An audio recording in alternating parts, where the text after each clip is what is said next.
దేవుడు మన ప్రభు అయిన క్రీస్తునందు మనకు అనుగ్రహించిన ఈ మహాకృపను బట్టి మన అందరి తండ్రి మరియు ఆత్మల తండ్రి అయిన మహోన్నతుడైన దేవునికి నా హృదయపూర్వక కృతజ్ఞతాస్తుతులు చెల్లించుకుంటూ క్రీస్తు ప్రభు యొక్క స్వరక్తముతో కడగబడి ఆయన యొక్క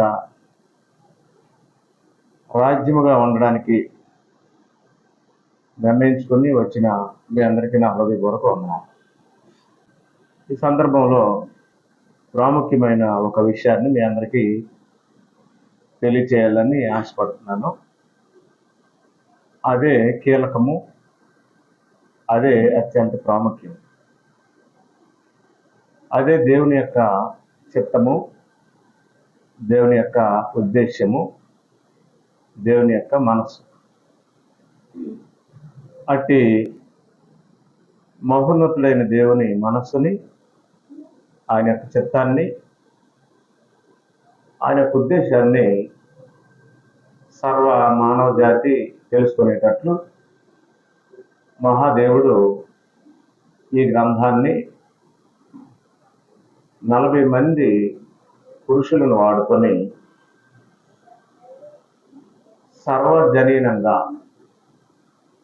సకల జనుల నిమిత్తము ఈ గ్రంథాన్ని అనుగ్రహించాడు. 3 విషయాలు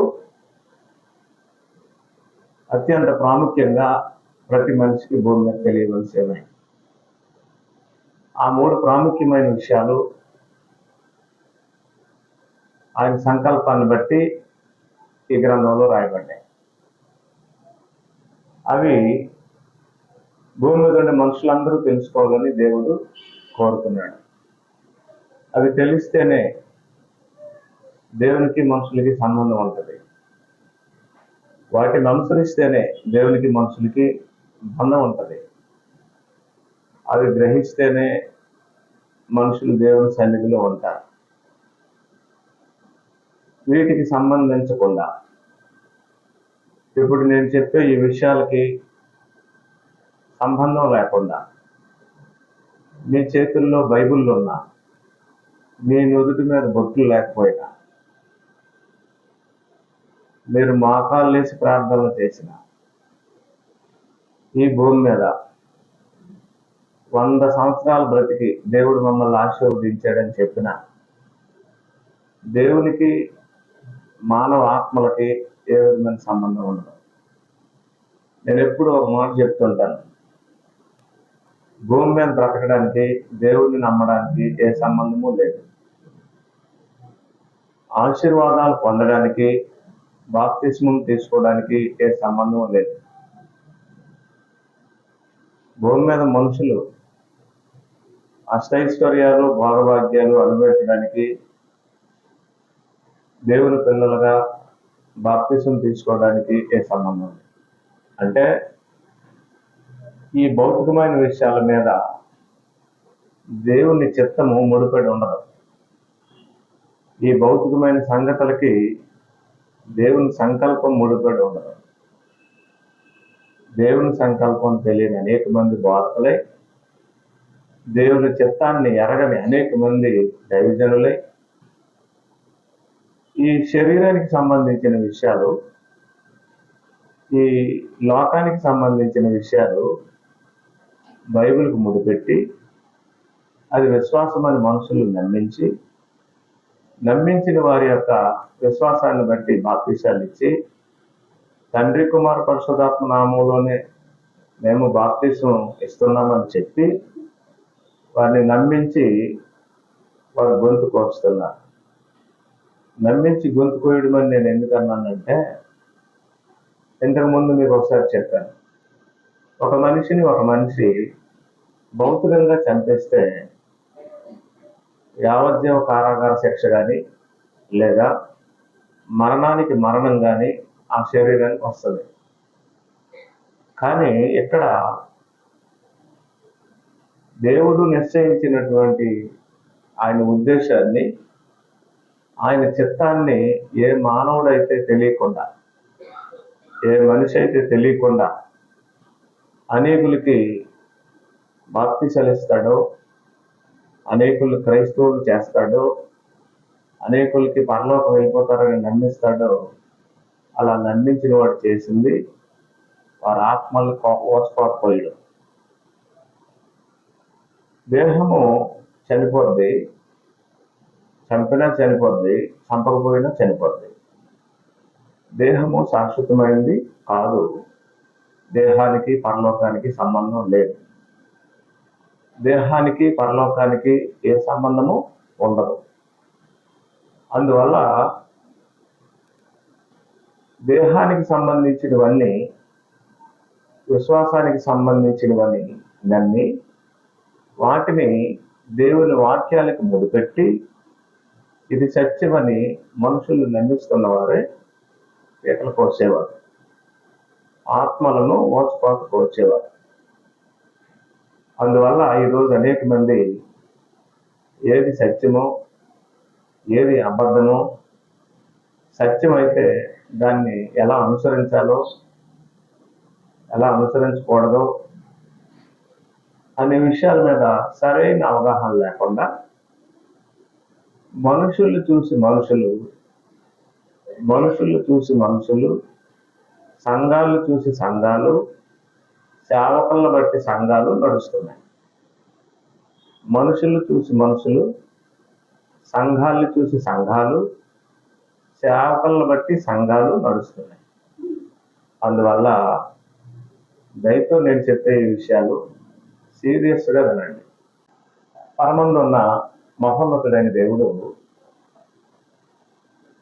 శాశ్వతుడు, పరిశుద్ధుడు. ఈ గ్రంథం ఆయనదే.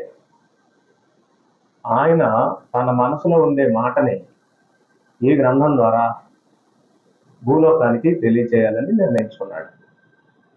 అలా నిర్ణయించుకున్నప్పుడు దాని కొరకు, అంటే ఆయన మనసులో ఉండే మాట కొరకు ఎంతో మంది జీవితాల్ని, ఎంతో మంది సమయాన్ని, మరియు ఎంతో మంది గనులను, గొప్పవారును, మరెంతో మంది బలవంతులను, బలహీనులను దేవుడు వాడుకున్నాడు.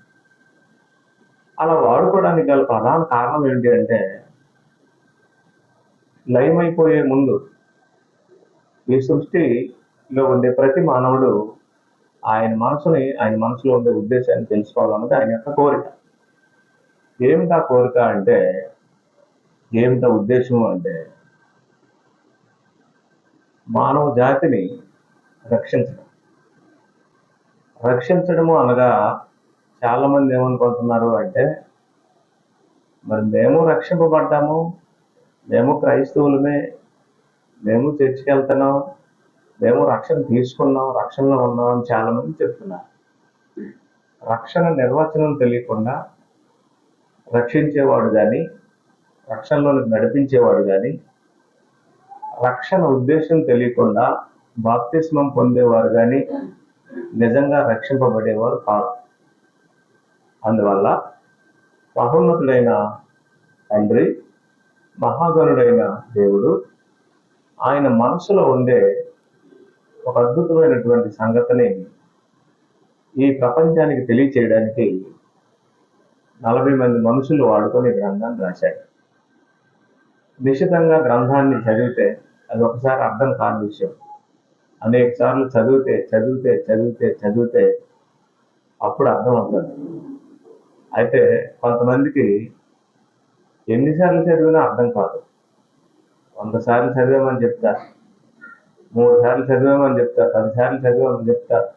నా లైఫ్లో ఎన్నిసార్లు చదివానో లెక్కలేదని చెప్తారు.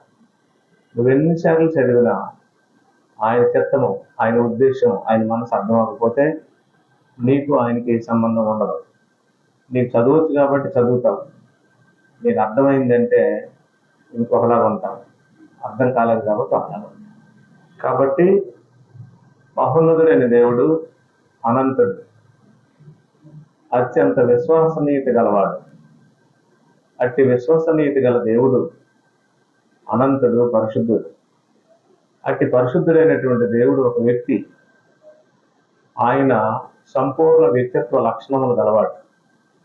అట్టి సంపూర్ణ వ్యక్తిత్వ లక్షణాలు గలవాడు ఎలాంటి వాడు అంటే కాలమాన పరిస్థితుల్లో మారని స్వభావంతో ఉన్నవాడు. ఎట్టి పరిస్థితుల్లో నరుని ముఖం చూడనివాడు. మనుషుని ముఖం చూచి ఈర్ష్య గాని పక్షపాతం గాని లంచం గాని కోరుకొని న్యాయాన్ని త్రిప్పేవాడు కాడు. ఆయన తన స్వభావంలో యథార్థవంతుడు. ఆయన తన క్యారెక్టర్లో పరిశుద్ధుడు. ఆయన తన ఉనికిలో నిత్యుడు. ఆయన తన స్వభావంలో సత్యవంతుడు. ఇట్టి మహోన్నతుడైన దేవుడు జగత్తు పునాది వేయబడక మునుపు ఒక సంకల్పాన్ని ఆయన మనసులో కలిగి ఉన్నాడు. ఆ సంకల్పాన్ని బైబిల్ రాసినటువంటి పురుషులు దేవుని సంకల్పము అని రాశారు. అపోస్తుల కార్యములు 20వ అధ్యాయం 27 లేదా 25 నుంచి నేను చదువుతాను. స్పష్టంగా రాసుకోండి. ఇదే మీ ఆస్తి, ఇదే మీ ఆస్తి, ఇదే మీ ఆదరణ, ఇదే మీ హక్కు, ఇదే మీరు పొందబోయే నిత్య స్వాస్థ్యానికి మిమ్మల్ని నడిపించే దారి. అపోస్తుల కార్యములు 20వ అధ్యాయం 25వ వచనంలో, ఇదిగో దేవుని రాజ్యమును గూర్చి ప్రకటించుచు నేను మీ మధ్యను సంచరించుచుంటిని. మీలో ఎవరునూ ఇక మీదట నా ముఖము చూడరని నాకు ఇప్పుడు తెలియదు. కాబట్టి మీలో ఎవరి నాశనం విషయమైనను నేను దోషిని కానని నేడు మిమ్మల్ని సాక్ష్యం పెట్టుచున్నాను. దేవుని సంకల్పమంతయు మీకు తెలుపకుండా నేనేమీ దాచుకొనలేదు. దేవుడు తన స్వరక్తమిచ్చి సంపాదించిన తన సంఘమును కాయుటకు పరిశుద్ధాత్మ మిమ్మును దేనియందు అధ్యక్షులుగా ఉంచెను. ఆ యావత్ మందను గూర్చి మీ మట్టుకు మిమ్మును గూర్చి జాగ్రత్తగా ఉండుడి. నేను వెళ్ళిపోయిన తర్వాత క్రూరమైన తోడేళ్ళు మీలో ప్రవేశించునని నాకు తెలియను. వారు మందను కనికరింపరు.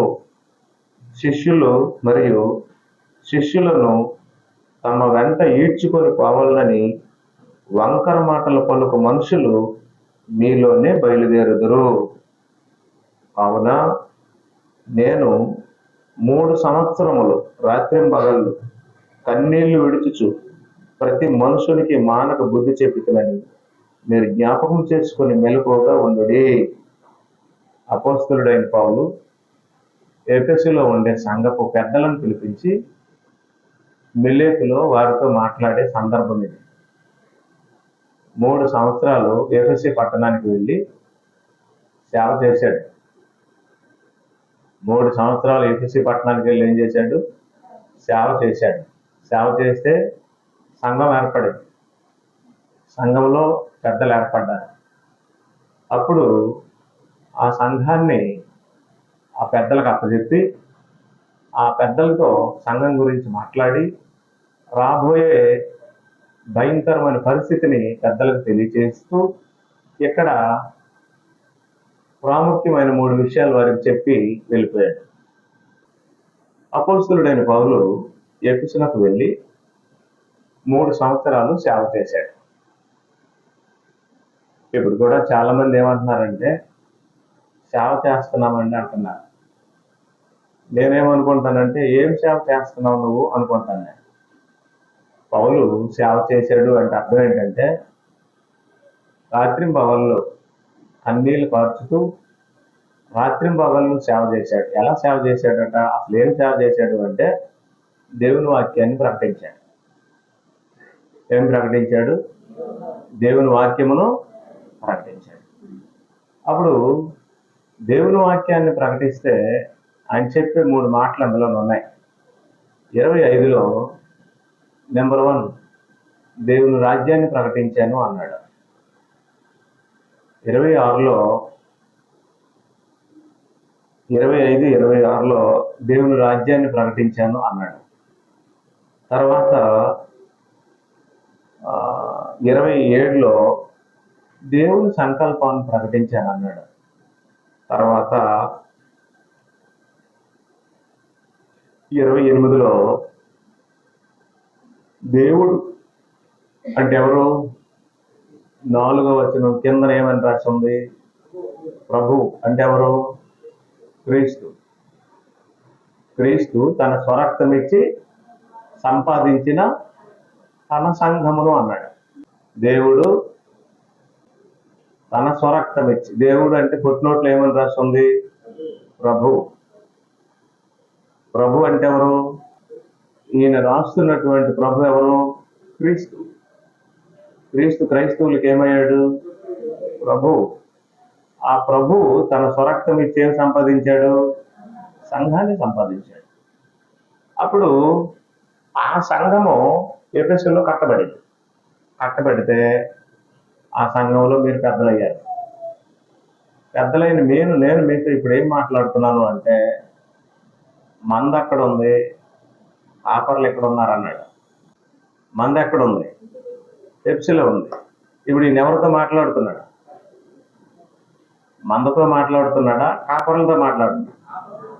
సంఘ పెద్దలు అంటే అర్థం ఏంటి? కాపర్లతో మాట్లాడుతున్నాడు. మంద అక్కడ ఉంది. మంద అంటే సంఘం. ఎన్ని మందలు ఉంటాయి?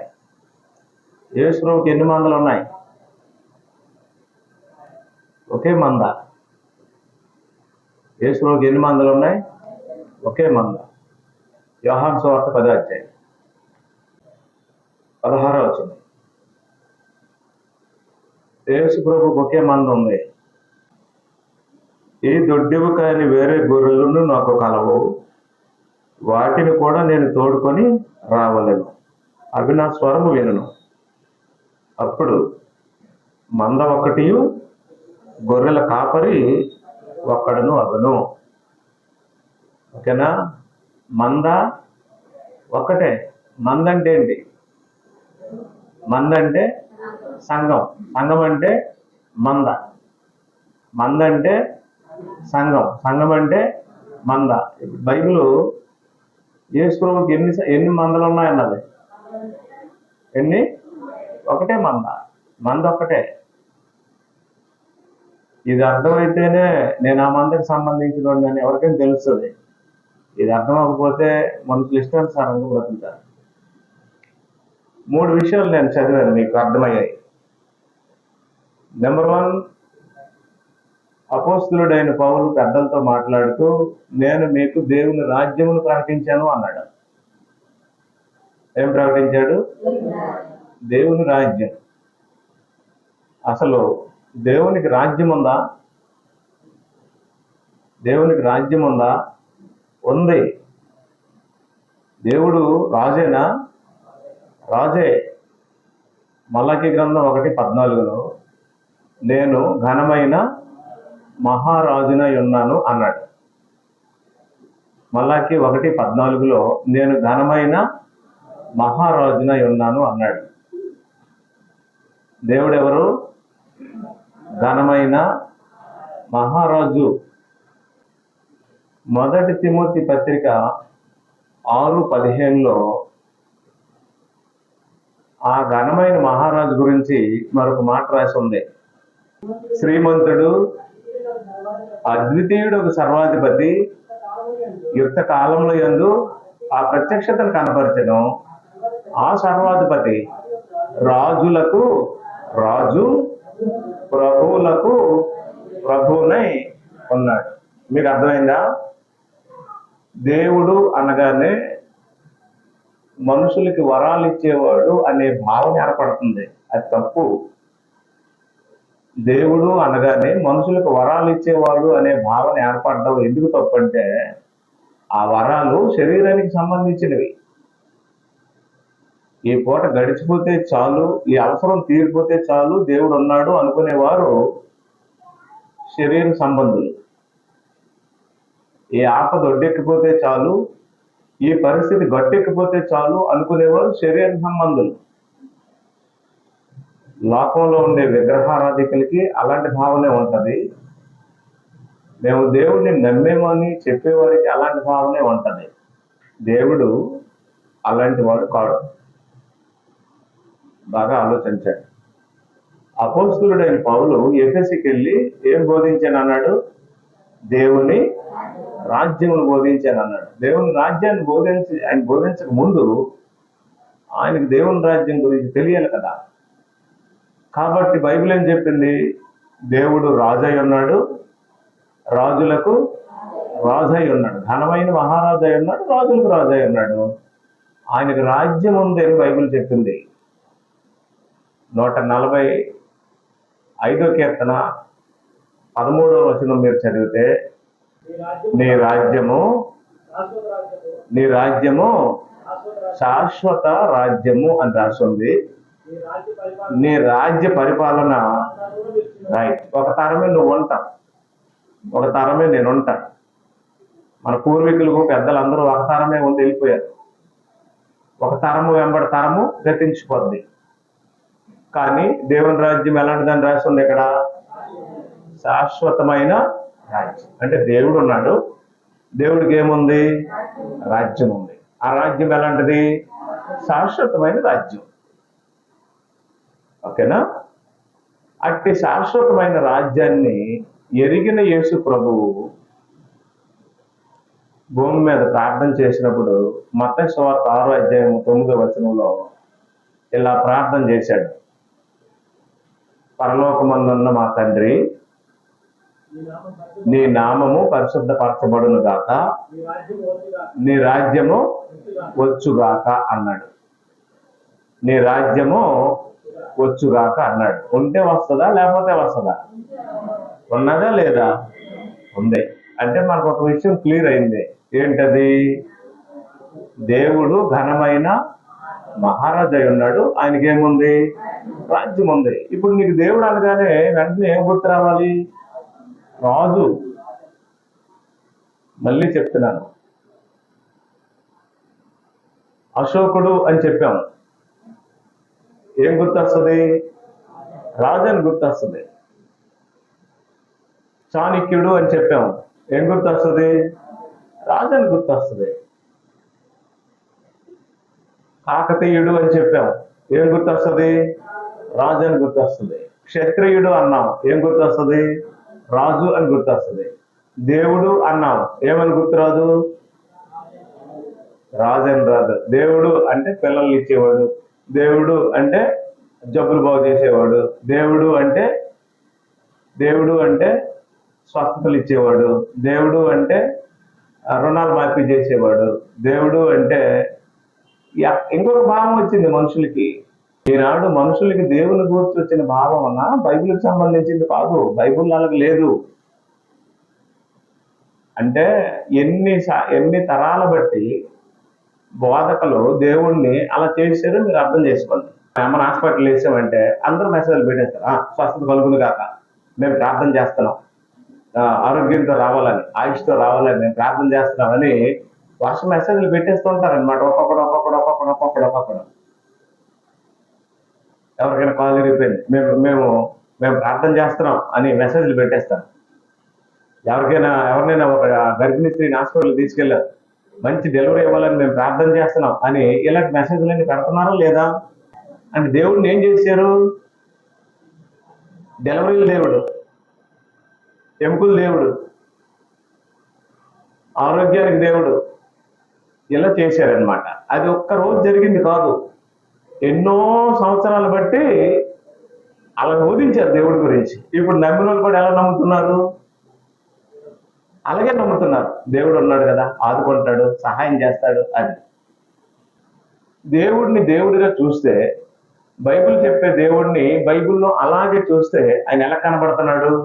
ఘనమైన మహారాజు, ఆయన రాజులకు రాజు, ప్రభువులకు ప్రభు. మీకు ఎప్పుడైనా ఖాళీ ఉంటే దానియేలు గ్రంథం చదవండి, యెషయా గ్రంథం చదవండి, ఇర్మీయా గ్రంథం చదవండి, యెహెజ్కేలు గ్రంథం చదవండి. ఈ ప్రవక్తల గ్రంథాలు చదివితే రాజులను నియమించిన వాడు, రాజులను తీసేసిన వాడు, రాజ్యాలు పడదోసిన వాడు ఆయన కనపడతాడు. హాస్పిటల్కి వెళ్ళి రోగులు బాగు చేసిన వాళ్ళ కనపడదు ఎక్కడ. రాజులను నియమించిన వాడు, రాజులను త్రోసివేసిన వాడు, రాజ్యాలు నియమించిన వాడు, రాజ్యాలు పాల్గొసిన వాడుగా ఉంటదన్నమాట. అంటే ఈ రాజుల్ని నియమించడం, రాజ్యాలు ఏర్పాటు చేయడం, రాజ్యాలు కొలదేయడం అనేవి ఎవరి చేతిలో ఉన్నాయి? ఆయన చేతిలో ఉన్నాయి. యేసు చెప్పాడు, కాలాలు సమయాలు తండ్రి తన స్వాధీనం అందించుకున్నాడు. ఆయన రాజులను నియమించేవాడు, త్రోసివేసేవాడు అని దానియేలు చెప్పాడు. దానియేలు గ్రంథం 2వ అధ్యాయము 20వ వచనం మనం చూసినట్లయితే, ఆయన ఎలాంటి దేవుడు? ఎట్లనగా, దేవుడు జ్ఞానబలములు కలవాడు, యుగములన్నిటినూ దేవుని నామము స్తుతిలోదును గాక.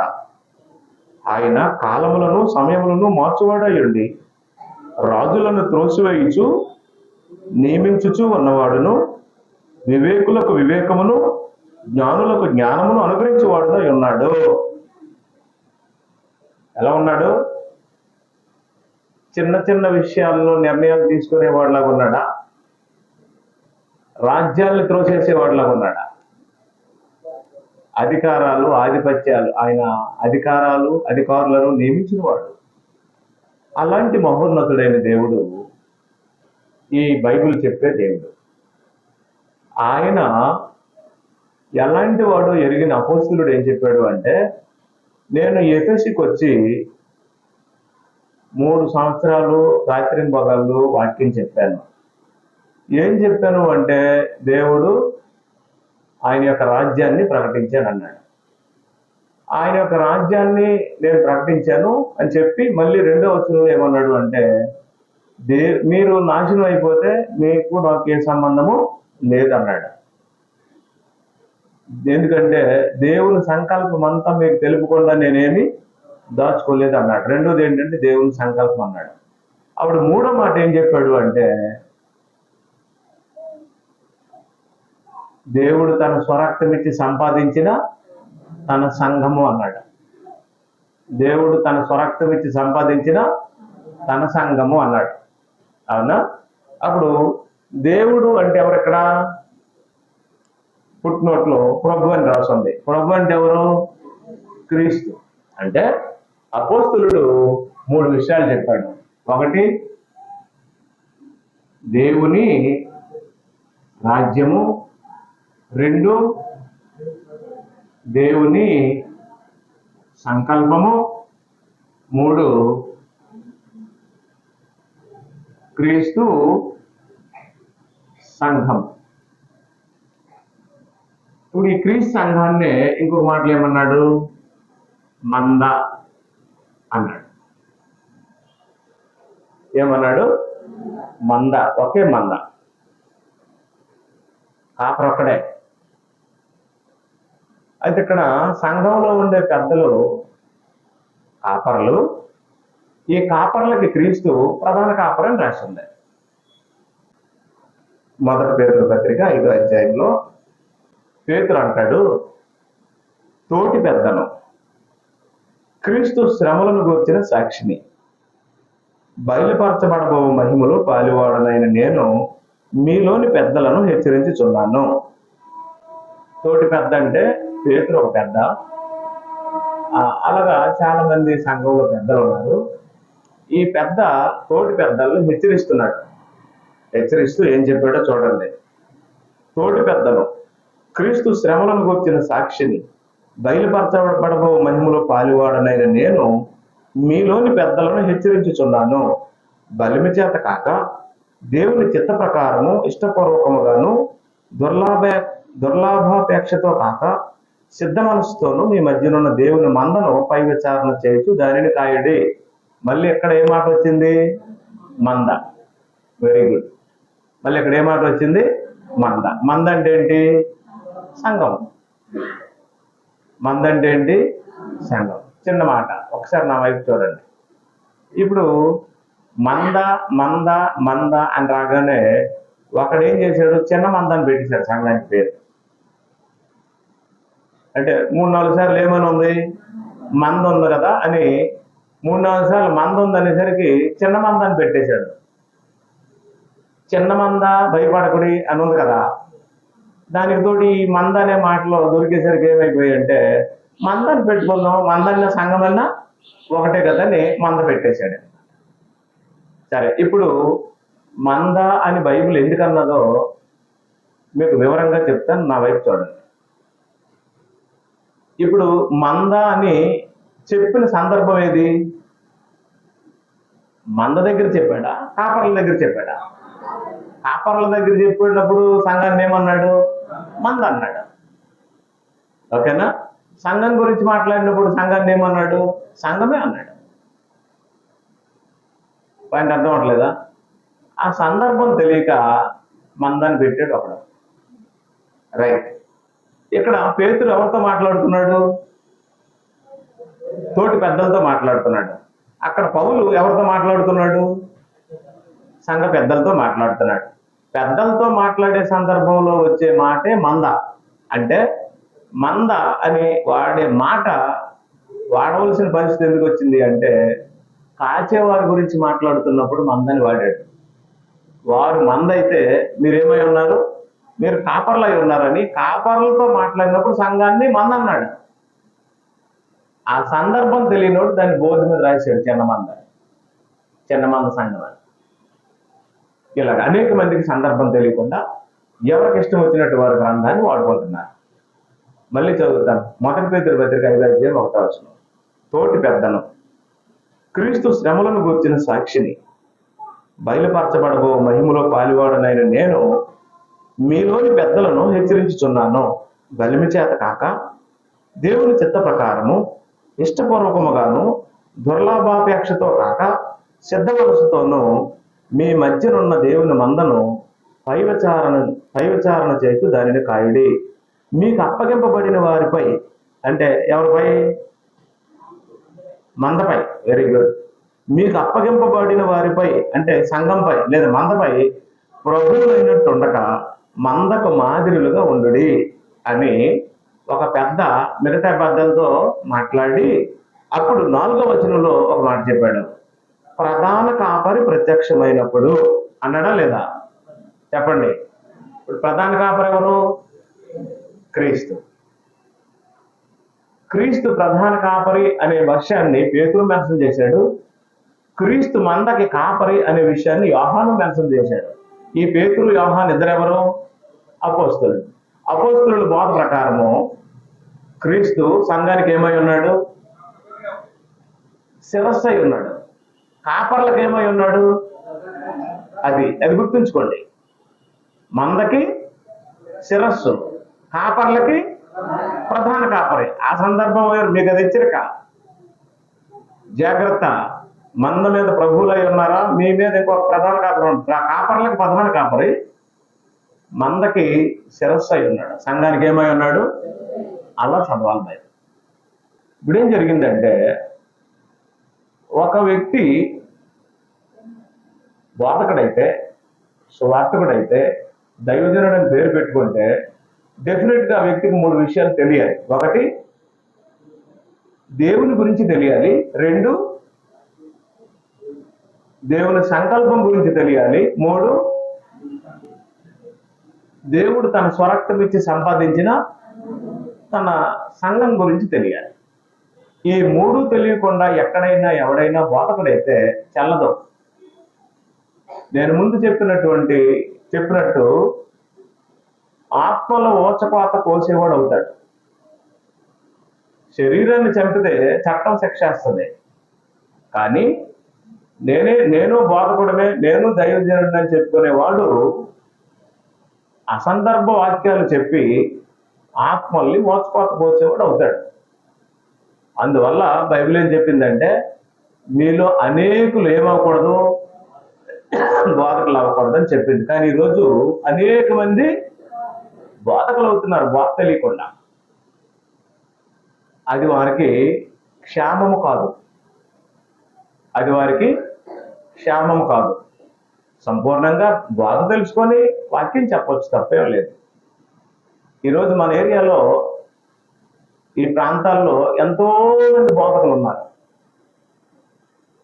ఎవరికి దేవుని రాజ్యం మీద కానీ, దేవుని సంకల్పం మీద కానీ క్రీస్తు సంఘం మీద కానీ సరైన అవగాహన లేదు. ఈ బోధకులు దేవుణ్ణి మత దేవుడిగా, జబ్బుల దేవుడిగా, ఆశీర్వాదాల దేవుడిగా, రోగాల దేవుడిగా ప్రజెంట్ చేశారు. బైబిల్ దేవుడు అలాంటి వాడు కాదు అని చెప్పి ఆశ్చర్యపోయారు. కాబట్టి దయతో మీరైనా బాగా అర్థం చేసుకోండి. సువార్థికుల్ని ఆ రీతిగా తయారు చేయడమే లక్ష్యంగా పెట్టుకొని, స్థానిక సంఘాల్ని ఆ రీతిగా కట్టడమే లక్ష్యంగా పెట్టుకొని నేను తెలియజేస్తున్నాను. మన దేవుడు ఘనమైన మహారాజై ఉన్నాడు, రాజులకు రాజును, ప్రభువులకు ప్రభువునై ఉన్నాడు. ఆయన తన రాజ్యం కొరకు ఒక సంకల్పాన్ని చేశాడు. ఆ సంకల్పం దేవుని సంకల్పం అని లేఖనాల్లో రాసి ఉంది. ఆ సంకల్పానికి సంబంధించిన విషయాలు ఈ గ్రంథంలో ఉన్నాయి. ఈ 40 మంది రచయితల్ని దేవుడు వాడుకొని రాయించే ఈ గ్రంథం యొక్క ఉద్దేశం ఏంటి అంటే, ఆ రాజ్యము, ఆ సంకల్పము, ఆ సంఘము తెలియాలని. ఒకటోది. రెండోది, దేవుడు గ్రంథాన్ని రాయించడానికి 40 మందిని వాడుకున్నాడని మనకు తెలుసు కదా. మరి రచయితలు కాకుండా ఎంతమందిని వాడుకున్నాడు? రచయితలు కాని వారిని కూడా ఎంతో మందిని వాడుకున్నాడా లేడా? వాడుకోలేదా? సంసోన్ని వాడుకోలేదా? అబ్రహాంను వాడుకోలేదా? చెప్పండి. ఇస్సాకు, యాకోబుల్ని వాడుకోలేదా? ఈ వాడుకున్న వాళ్ళు ఎవరు? రచయితలు కాదు. అలాగే దేవుడు కాలంలో తన యొక్క ఉద్దేశాన్ని మానవ జాతికి ప్రకటించడానికి 40 మంది చేత గ్రంథాన్ని రాయిస్తే, గ్రంథం మాత్రం మన మధ్యలో ఉంది. కానీ ఆ గ్రంథంలో ఆయన ఉద్దేశం నెరవేర్చడానికి, ఆయన చిత్తం నెరవేర్చడానికి ఆయన వాడుకున్న మనుషులు జీవితాలు త్యాగం చేసుకున్నారు ఎంతోమంది. అలా జీవితాలు త్యాగం చేసుకున్న మనుషులు ఈ 40 మంది రచయితలు ఈ గ్రంథాన్ని మానవ జాతికి ఇస్తూ, మానవులు ఏం తెలుసుకోమని చెప్తున్నారు అంటే, తెలుసుకోవలసిన విషయాలు తెలుసుకునే పద్ధతులు తెలుసుకోండి. అదేంటి అంటే, రాజులు నియమించడం, రాజ్యాలు నియమించడం ఆయన వంతు. గర్భిణీ స్త్రీకి ప్రార్థన చేయండి, కాలు రేపోయింది ప్రార్థన చేయండి, సమస్యల్లో ఉన్నాం ప్రార్థనలు చేయండి, జ్వరం వచ్చింది నేను ఇంకా ఘోరమైన విషయం ఏంటంటే,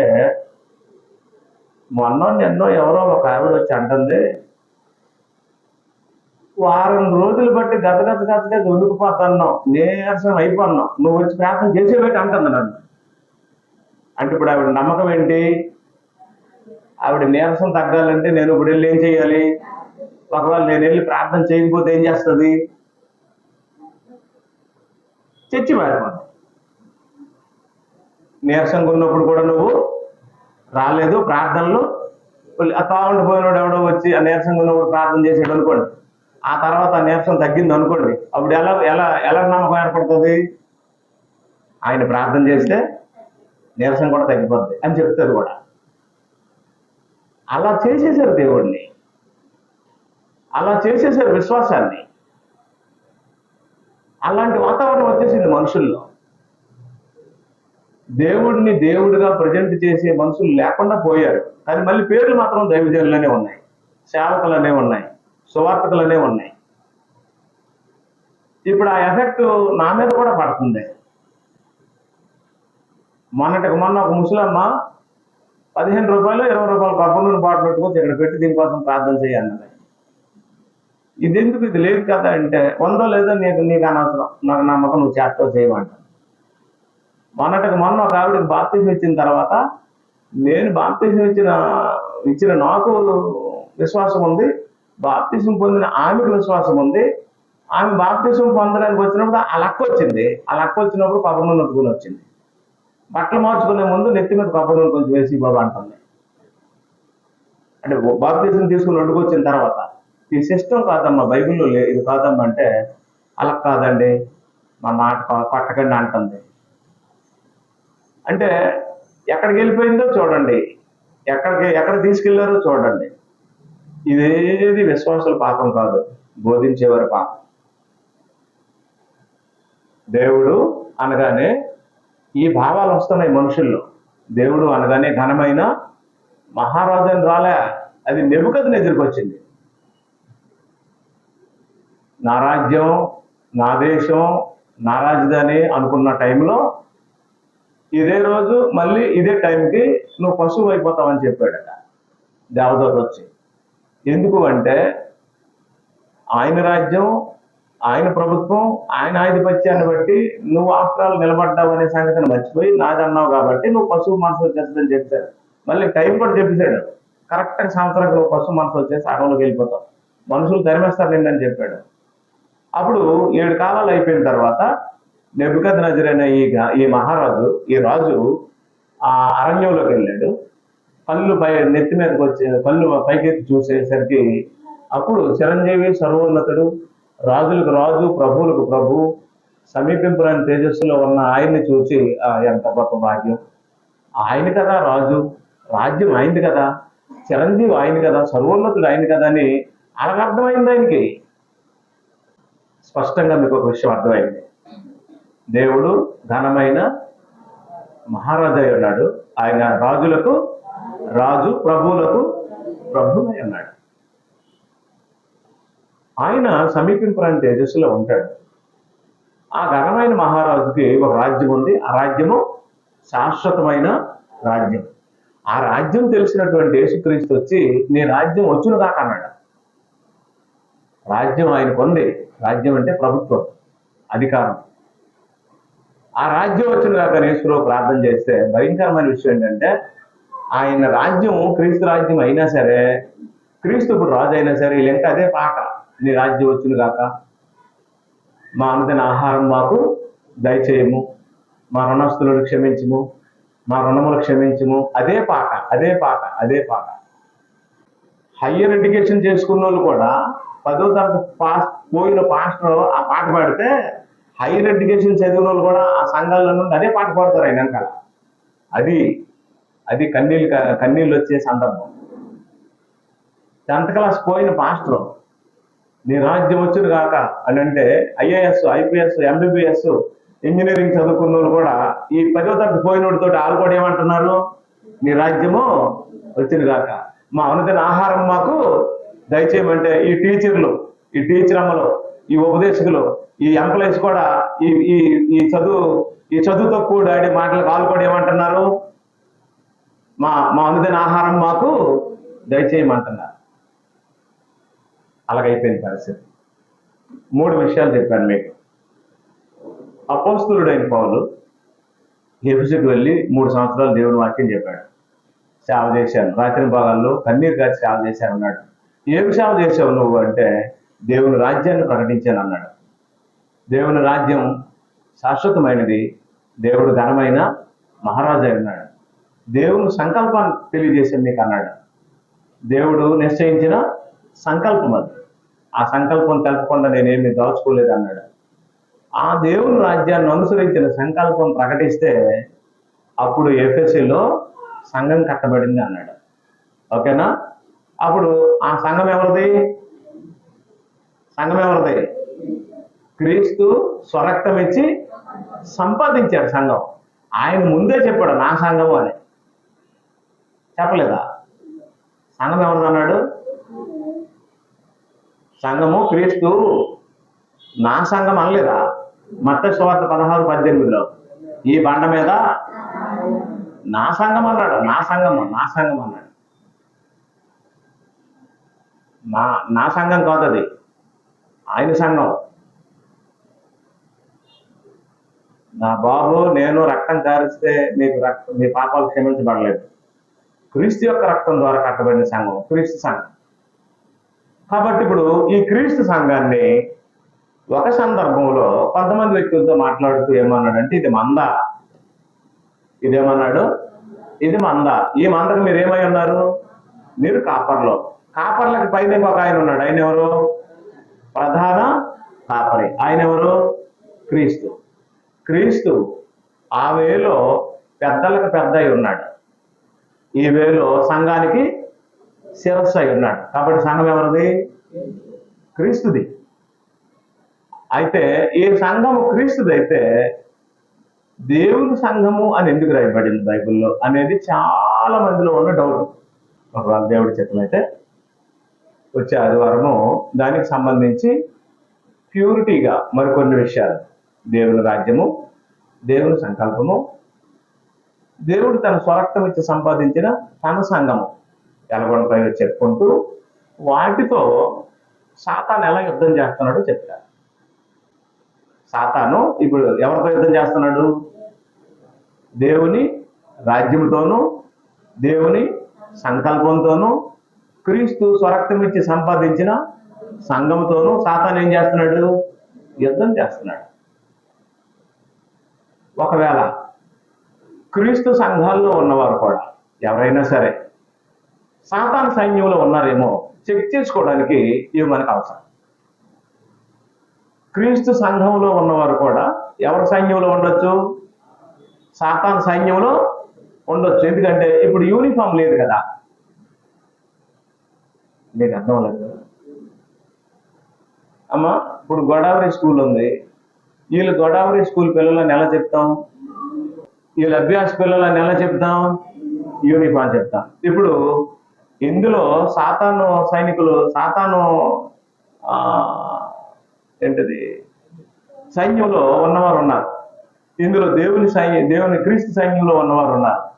అప్పుడు ఎవరు సాతాను సైన్యం, ఎవరు క్రీస్తు సైన్యం అనేది యూనిఫామ్ ఉంటే తెలుసుకోను. ఉందా? ఇప్పుడు నేను చెప్తాను, క్రీస్తు సైన్యంలో ఉన్న వాళ్ళు అందరూ వైట్ అండ్ వైట్ వేయాలి అని చెప్పాను. సాతాను సైన్యంలో ఉన్న వాళ్ళందరూ బ్లాక్ అండ్ బ్లాక్ వేయాలని చెప్పానా లేదా? రేపు ఆదివారం ఏ యూనిఫామ్ వేసుకొని వస్తారు? ఒక్కరు కూడా బ్లాక్ వేయరా? వేస్తారా? ఎందుకు వేయరు? నేను చెప్పేశాను కదా, బ్లాక్ వేసిన వాళ్ళు ఎవరి సైన్యం అని తెలిసి మరి ఇప్పుడు బ్లాక్ ఎవరు వేయరు కదా. పోనీ ఏ అమ్మాయినా ఏమండి మీరు వైట్ వేయండి, నేను బ్లాక్ వేస్తాను కదా. ఏమే నువ్వు ఎంతవరకు మారలేదు, నీ బుద్ధులే మారలేదు, నువ్వు బ్లాక్ వేసుకోవచ్చు కదా, నేను వైట్ వేసుకుంటానని ఎవరైనా అంటాడా? ఎవరు ఒప్పుకోరు. మనకి యూనిఫామ్ లేని కారణం చేత ఎవరు సైన్యంలో మనం ఉన్నామనే సంగతి మనం పసిగట్టలేము. కానీ ఈ 3 విషయాలని నేను మీకు వడకడితే, జల్లెడి పెడితే అందులో మీరు ఎవరి సైన్యంలో ఉన్నారో నేను ఎవరి సైన్యంలో ఉన్నామనేది మనకు క్లియర్గా తెలిసిపోద్ది. అప్పుడు ఏం చేయాలి అంటే బట్టలు మార్చుకోవడం కాదు, ఏం మార్చుకోవాలి? మనసులు మార్చుకొని వాక్యం వైపు వచ్చేస్తే సరిపోదు. అదే దేవుడు కోరుకుంటున్నాడు. అప్పుడు ఎందుకంటే ఎంత సింపుల్గా పరలోకం వెళ్ళే మార్గం భూమి మీద మరొకటి లేదు. There is no any other way like the simple way. అంటే మనసు మార్చుకుంటే పరలోకం వస్తుంది అన్నంత సూక్ష్మమైనటువంటి దారి ఈ ప్రపంచంలో మరొకటి లేదు. డబ్బు, ధనము, వెండి, బంగారాలు, దీప నైవేద్యాలు, యజ్ఞాలు, యాగాలు, క్రతువులు, ఋతువులు ఎన్నో పాటిస్తున్న వాళ్ళు ఉన్నారు.